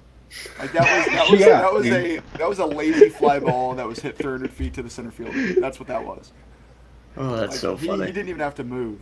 And then Brandon Aubrey was like, was it the regulation kick was 64? 64? Yeah. Like this was the record 5 years ago, and he's going like, there was never a doubt. They didn't they run a draw play before it too? Like they have so much faith in that guy. Brandon Aubrey is probably the best kicker I've ever watched play the sport of football. Like It's I crazy don't think it's really how close. quickly you can flush Justin Tucker from your mind when you watch Brandon Aubrey play. Like, Yeah, it probably helps because he's like a piece of shit A too. problem? So yeah, that it's the same thing with the. It's actually the same exact thing as Deshaun Watson. It's like it's super easy to forget about them because they're not good human beings. So all right, then let's talk a little bit about the Monday night game. Probably the best matchup of the week. We've got the Ravens hosting the Lions, who, again, week 3 is the perfect like moving day kind of week in the NFL because we saw the Lions look bad against the Packers and really good against the Bears. Now they play Baltimore, who led up 41 points to Buffalo 2 weeks ago. It's kind of a litmus test. What type of team is Detroit? We'll find that out on Monday night. Baltimore 4.5-point favorites. I don't know if I mentioned that already. it's a lot. A lot of weapons in this game. Yeah, That's really all. I don't know. Like, I don't have a prediction for it. I don't know, but Probably another shootout, like, yeah. but 53.5 is the over/under, which I could certainly see it going over. I don't know. The lines are just so weird because, but that Packers defense is obviously. I mean, like Zach knows. We all know. Like that's one of the best defenses in football, right? And the Bears defense is actually the complete opposite. One of the worst defenses in football. Doesn't make sense. Yeah, he's right. But I think the combination, and with Jared Goff, and I think that's why this Bears offense has struggled, is because Jared Goff in Detroit has Monty and Jahmyr Gibbs to play off of. So the play action is like, is super, Jared super Goff effective. has also become he very quickly became one of the most overrated quarterbacks in the NFL.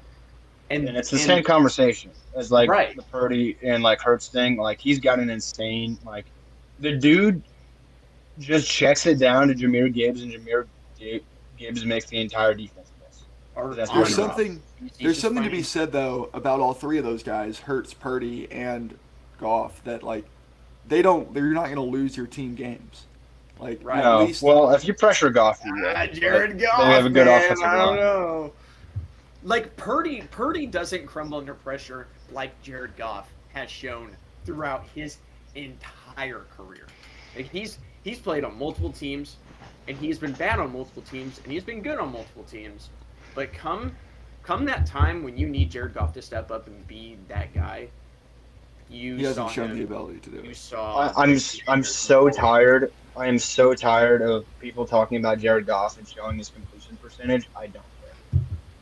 That's I fair. don't care that he has a 77% completion percentage. Look at his weapons, and look. Okay, I don't know if any of you guys watched the Bears game. For some god-given reason, I did last week. Okay, I gave Yeah, up. I was there. I was at B-dubs and I gave up. Jalen Johnson, when Jalen Johnson was playing, Jalen Johnson was giving Jared Goff problems. And as he should. He's one of the best corners in football. Jalen Johnson goes down with a groin injury, and when you're throwing at Tyreek Stevenson, I watched the worst 26 seconds of football to end a half ever. And that's another thing. It's Look, not because Eberflus talking- in Thanksgiving last year. Shut up. Oh my gosh, there's actually worse. That's the problem. But no, I think that the Lions and they're able to utilize the play action so well, and that's kind of what they've taken that with even though Ben Johnson left, that's how they succeeded last year, was the play action. Was okay, you have to keep your defense has to stay on top of Jahmyr Gibbs and David Montgomery. And while that's happening, you also have Amon-Ra, St. Brown, and Jamison Williams, and Sam Laporta. So you also have to worry about that. So you have to, I would rather force Jared Goff into throwing rather than give the ball to Jahmyr Gibbs and let him get going on the ground. And a lot of teams think that. That's why the Lions were so good in the regular season last year. But then come playoff time, it falters. So, but the Ravens defense hasn't looked that great. They played a really weak Browns team last week. A really weak Browns team. They shut And- them down though, which and- is what you're supposed to do. Yeah, right. Because it's just not. They're just not a good team, and the Lions.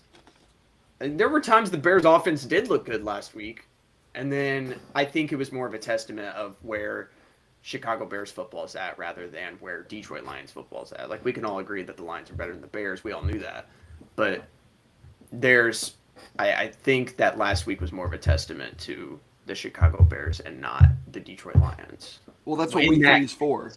We get to see, like, this is the week where you fully Right. realize what everyone can be. And so Right. that's why I'm not willing to make any judgments on any of these games at this point, because this is the week where I think we'll finally have our thoughts start to settle in. Right. All right, let's move to a little bit of college football preview. We've got maybe 10 minutes. Yep. So let's start. Big noon kickoff, 11 a.m. Central, 10 a.m. local time. Texas Tech and Utah playing for pole position, I guess, in the Big 12. This is a game I haven't watched either of these teams yet this year. I'll say that. But this is the perfect college football game because you get to learn what these teams are about against each other early on in the year. And that just gets me excited. Yep. Yeah, I'm that's the local Big 12 resident here.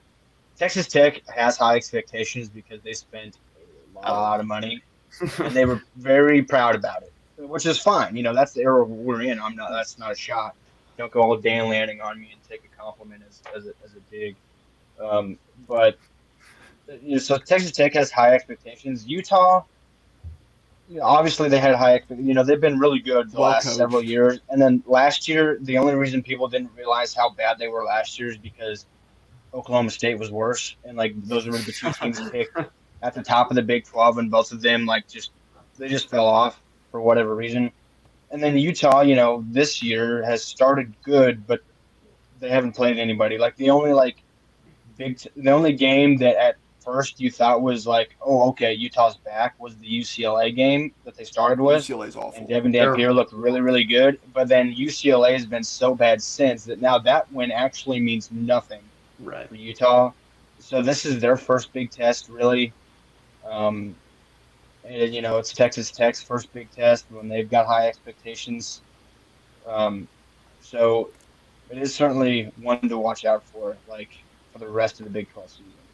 Utah's 3.5-point favorite at home. So that's Vegas essentially saying these two teams are pretty equal in our eyes. Yeah. I'm excited to watch the quarterbacks. Like, these are two of the more efficient quarterbacks thus far in college football. Obviously, I think just going off what I've seen in the past, I have more faith in Utah's defense than Texas Tech's. But like you said, they spent a lot of money. I'm curious to see what type of game we're going to get. The over-under is 58.5, so Vegas is expecting a shootout, which I think is reasonable. Yeah. That's Big 12 football, baby. Yep. All right, let's move to the 2:30 window. A couple of games in the afternoon slate that I want to talk about. First, we've got the Jackson Arnold revenge game. Auburn at Oklahoma on ABC. OU is a 6.5-point favorite. John Mateer appears to be the Heisman. He looked runner incredible last week. to this man. point. I don't know. Kind of putting the Oklahoma offense on his back right now. Did you guys watch a lot of the Michigan game last week? 2 weeks ago, That was 2 weeks ago. Yeah. I watched a decent amount of him against Temple last week as well. Oh, I did. I he was looked really even good in that game. that was the episode that I was getting the worst connection ever. I didn't even Yeah. get to talk about that. Shout out to You know Austin what? for being here still. Yeah, no, this is a new thing. No, John Mateer looks freaking amazing. Like, he looks like, and I know He has 2 of the 3 games have been Illinois State and Temple, so I'd say right, simmer but he a little looks bit. stellar in that. And that Michigan team is a good Michigan team. They're They just talented have at the a very least. really, they have a really, Bryce Underwood's like, We'll talk about it- Michigan next. we don't really know. But anyways, Yes. John Mateer looks awesome, and Obviously- I know Lance Thomas is so stoked about it because that was Obviously, I'm an OU hater. I kind of have to be. Right. And I went into that Michigan game like I did like watch it like pretty closely because I wanted to see about John Mateer, and I came out of it thinking this guy's not like he's not going to win the Heisman by the end of the year. Right. Like he missed throws. Like he was inaccurate at times. He had that pick, which was pretty brutal. He just threw it right over the guy's head. But he's good enough, certainly, to win games in the SEC, and that's really all you can ask for. And that's something that OU has been searching for a minute now, for a couple of years now, and haven't had. Or I guess Um, Kyler. I guess, right? Kyler. Yeah, I mean, Probably Jalen. Tyler Jalen Hurts, Hurts was the last guy. but it'll be interesting to see Jackson Arnold back there. A lot of OU fans very much hate his guts. I saw like one on Twitter, like one tweet went pretty viral because the guy was like, "I hope Jackson Arnold like gets carted off the field" or something like that. What the hell? That's probably Lance, dude. I was saying Lance is there. Lance is there right now. That's why he's on with and us. that's actually He's awesome. He's in Norman. He's trying to dunk on Feinbaum this morning, and then because he's Easy. there, and then he's going to be heckling Jackson Arnold from.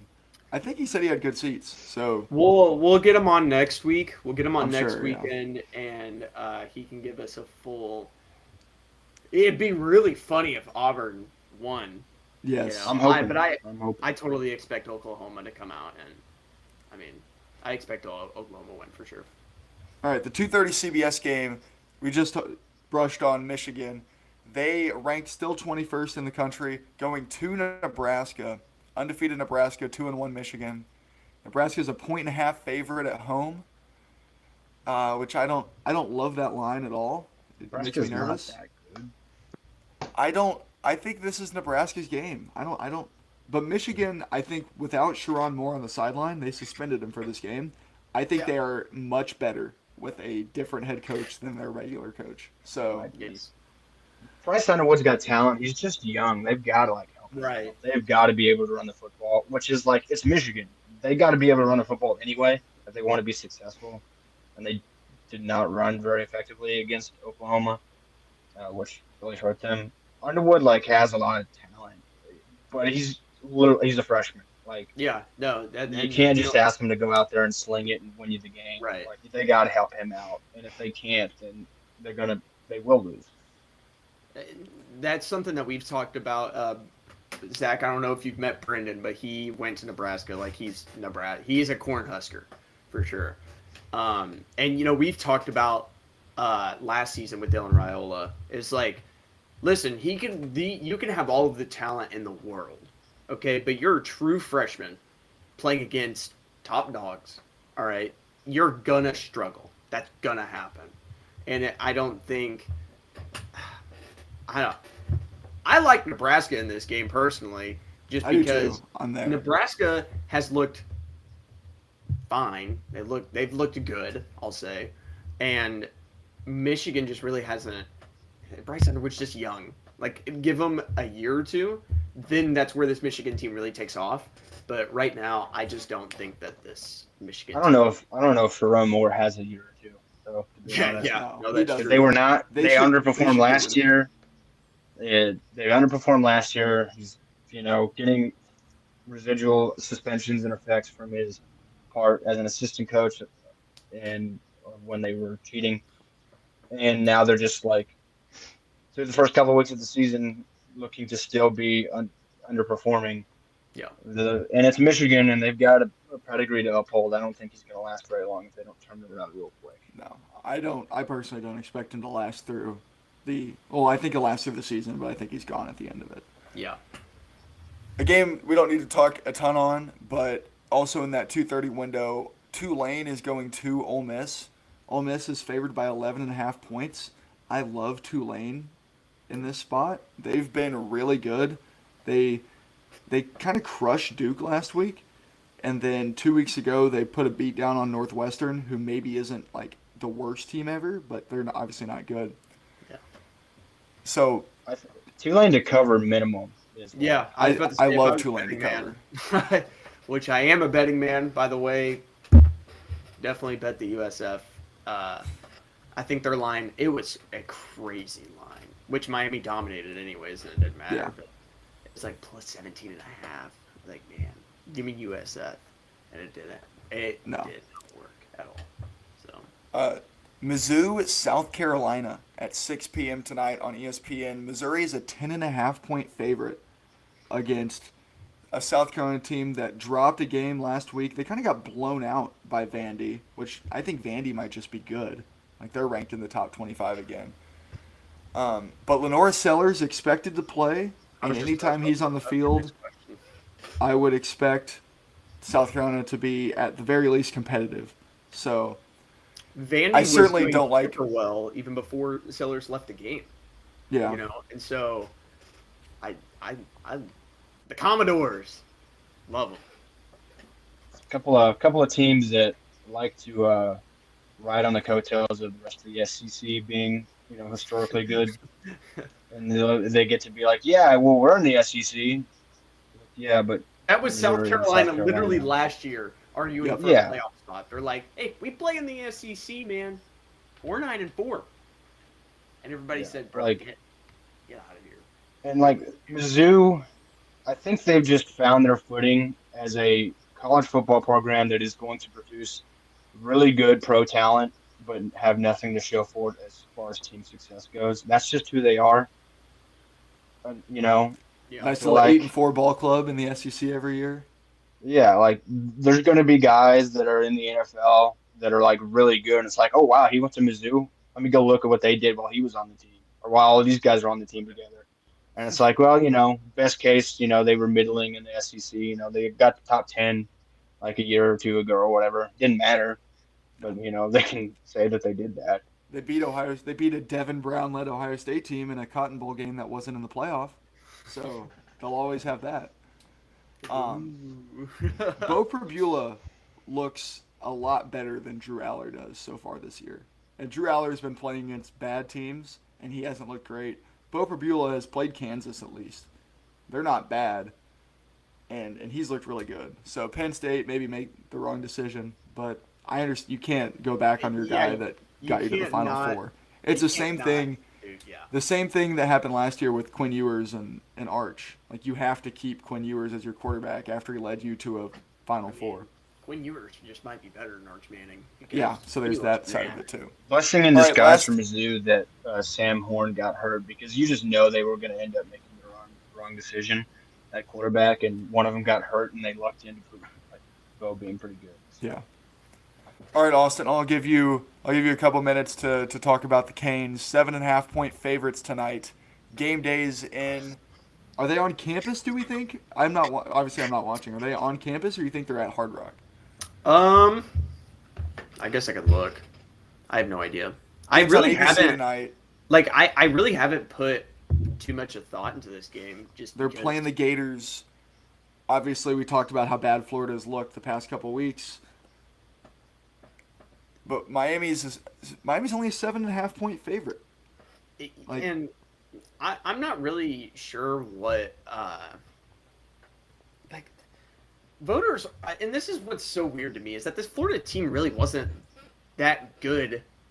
Looking at them from the preseason rankings, a not good Miami squad. Or I guess they were good. It was a really poor defense. Last season, absolutely demolished Florida in week 1. I mean, it was a pitiful performance, which, Cam Ward, dominated. I just think that this Miami team is so much different. I think that this is a really good defensive unit. I think that you once again have so many playmakers on offense. Carson Beck has looked pretty good. And I think that was the big question was, it seemed like his confidence was stripped at Georgia, and would he be able to kind of find that again? And it looks like he has. Yeah. We're going to be talking about how he was picked 14th overall. Let's say like 10th overall by the New Orleans Saints, because he's a Saint for sure. And The Saints will not have the 10th pick. They will be drafting in the top. no, they're somehow going to acquire the 10th overall pick. Don't you worry. Okay. They trade back All right. No, they're going to trade down. I'm gonna pump the brakes on Carson Beck for after 2 weeks of good play. And I think, and Miami does have and this all depends on what Notre Dame does this week, but they have a good win against a Notre Dame squad. But I mean, looking at this Miami schedule, I mean, we can pull it up here real quick. I don't believe that they have that crazy up. Which I guess next week they do play That's the FSU, but after that, I mean, it is a cakewalk in the ACC after next week. And so, really, with this win, all right, you're beating a credible SEC squad. Then next week you play FSU. I think Miami has the best chance of winning the ACC right now. I think it'll be. It just depends on what you see from Clemson, because Clemson has just been horrible. And not horrible, I would say. All right, George. All right, man. George ruining everything like he always does. But I would slam Miami minus 7.5. I don't understand why the line is just a touchdown. We watched this Florida team get embarrassed last week against LSU, and then they lost to a USF team that this Miami team destroyed. And so I'm not really too worried. And you know what? If Florida does come out and DJ Lagway looks amazing, then I'll find an excuse, buddy. Then you get to say, "Oh, we lost to an SEC team. What do you expect?" You know, right? Yeah, I can pull out of South Carolina. You know, but I'm not really too worried. Yep. All right, and then biggest game of the day.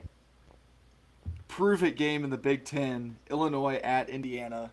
The number 9. Game day should have gone there. By the way, Huh? that should have been college game day. Yes. Well, shout out to ESPN for refusing to acknowledge that the Big Ten exists. Right. Bloomington I'm sure is popping right now, but top 20 matchup. Illinois is in the top 10. Games on NBC tonight at 6:30 under the lights. Indiana right now 6.5-point favorites, which is absurd. Yeah, I think that's insane. Illinois has the better quarterback, I think. They have the better defense.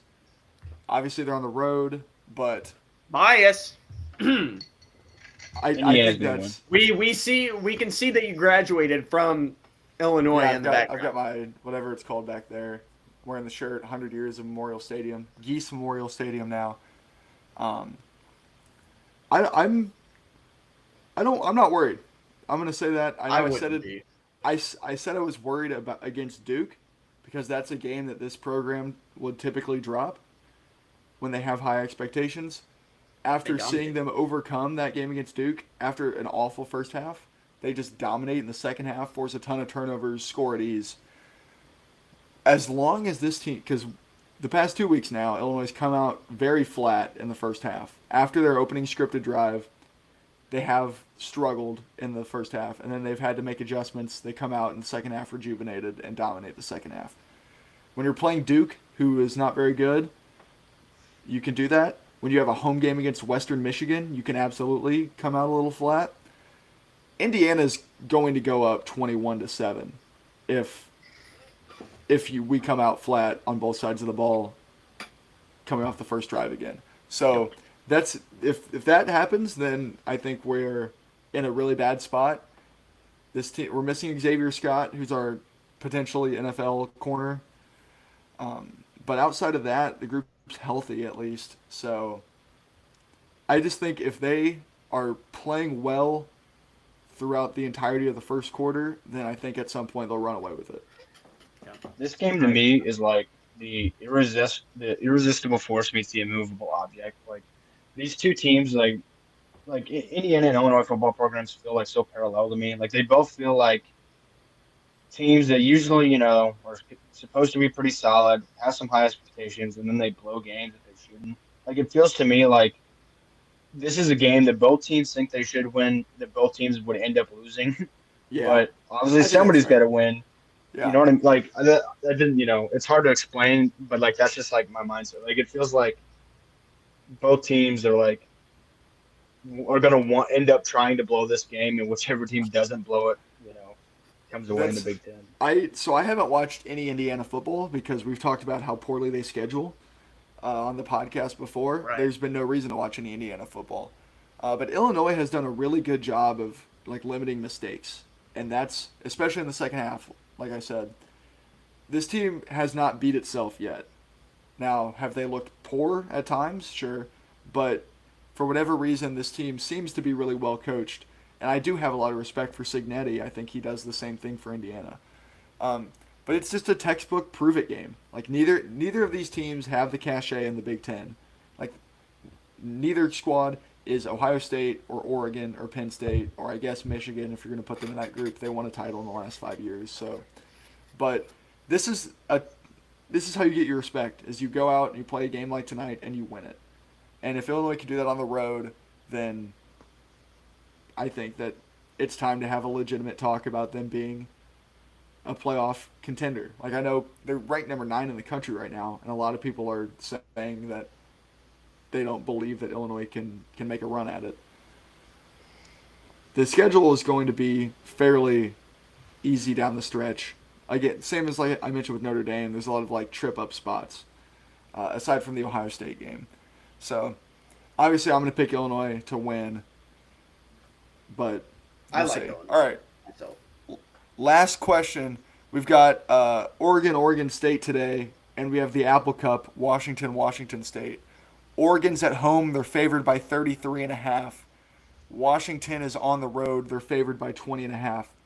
Will either state Pac-12 school cover? no, they both suck so bad. They look real bad. They're awful. They Yeah, are. unfortunately, that's But- bad for the game because Yeah, I think games are that supposed to be like we always look forward to these games, and like for years, Washington State always made that a game with Washington, even when they shouldn't.